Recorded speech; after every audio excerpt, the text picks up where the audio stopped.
अस्मद्गुरुभ्यो नमः। श्रीमते रामानुजाय नमः। पासुर 14वां। गोपियों ने भगवान की प्राप्ति के हेतु यह कृपामय धनुर्मास व्रत किया था। वैसा ही गोपी भाव धारण करके श्री गोदम्बाजी ने श्री धनुर्मास व्रत किया। सब सखियों को जगाया, साथ में लेकर व्रत करती हैं। यह पासुर कहा जाता है। ये सब गद्य श्लोक हैं। सुंदरता पर सभी मोहते हैं। प्रभु तो सुंदरता के अपार समुद्र है। श्री भगवान के विशाल कमल दल के समान सुंदर नेत्र है। एक बार दर्शन कर लेवे, फिर और कुछ नहीं देखने का मन होगा। ऐसी छाह में बैठना चाहिए कि फिर गर्मी न मालूम हो। परंतु छोटा वृक्ष हो तो छाया हट जाती है और उठना पड़ता है। इसी कारण से बड़े वृक्ष के ही नीचे बैठे तो छाया सदा बना रहती है। लोक में स्त्री पुरुषों का जो सुंदरता और रूप आदि मिलता है, वह हट जाने वाली छाया के समान है। नायक भगवान की सुंदरता और सुख सदा की छाया के समान कभी न छूटने वाला है।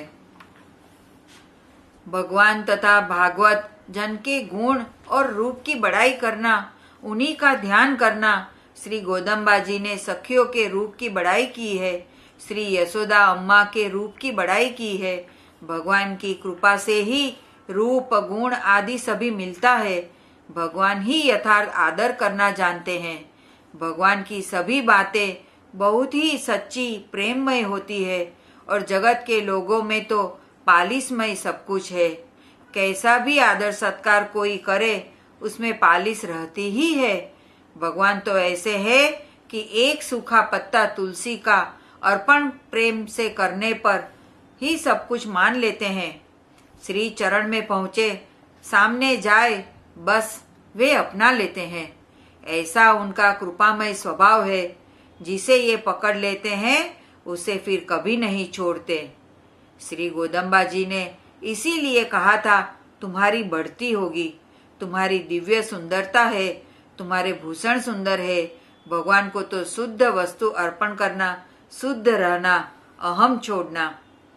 भगवान के नाम रूप गुण का गान करते हुए समय बितावेंगे।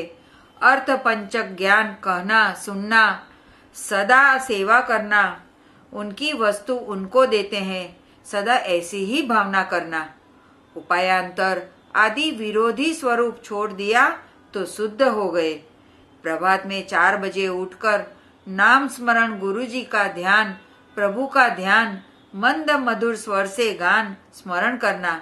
भगवान के श्री राम गोविंद माधव नारायण बोलना, मंगल बोलते हुए उठना, मधुर प्रिय शब्दों से बोलना।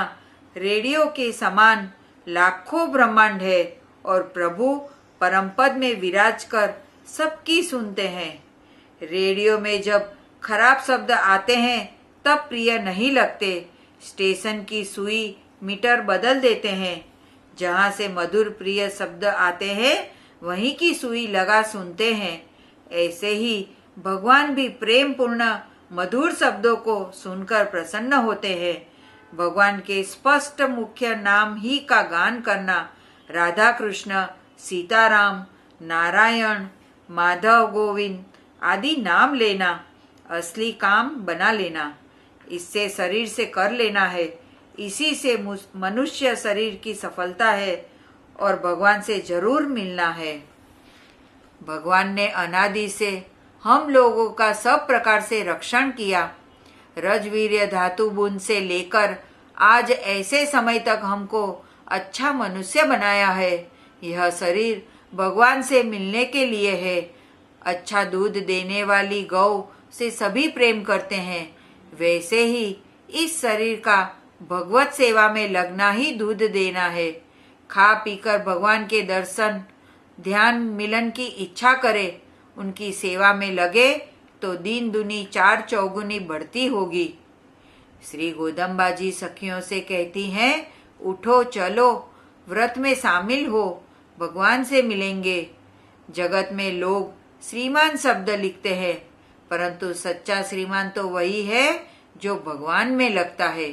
श्रीमती पद भगवान से लगने से होता है। सब श्री नंद महल चले। धर्मशाला में सब यात्री सोए रहते हैं।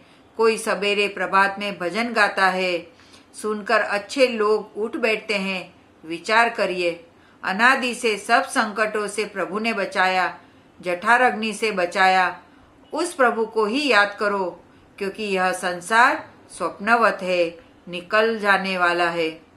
ऐसा सुनकर धर्मशाला के सभी यात्री उठते हैं। गोदम्बा जी कहती हैं, नंद महल चले। किशोर मूर्ति प्रभु से मिले। सखियां बहस करती तो उनको समाधान करके उठाती। सबेरा हो गया। देखो, देवतांतरी लोग देवताओं के मंदिर जा रहे हैं। कमल खिल रहा है, उठो। भीतर से वह सखी कहती हैं, मैं बेशरम ही सही, भगवान की तरफ चलने वाले को दुनिया बेशरम कहती है। तुम अपने काम से काम रखो, हमारी ऐसी दिनों दिन बेशर्मी बढ़े। जगत जान जाए कि यह तो भगवान का हो गया। श्री स्वरूप का वर्णन करती श्री रामानुज स्वामी जी का मंगल हो।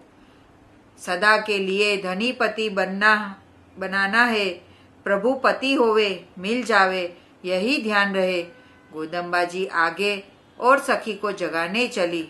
और फिर कहा जाएगा,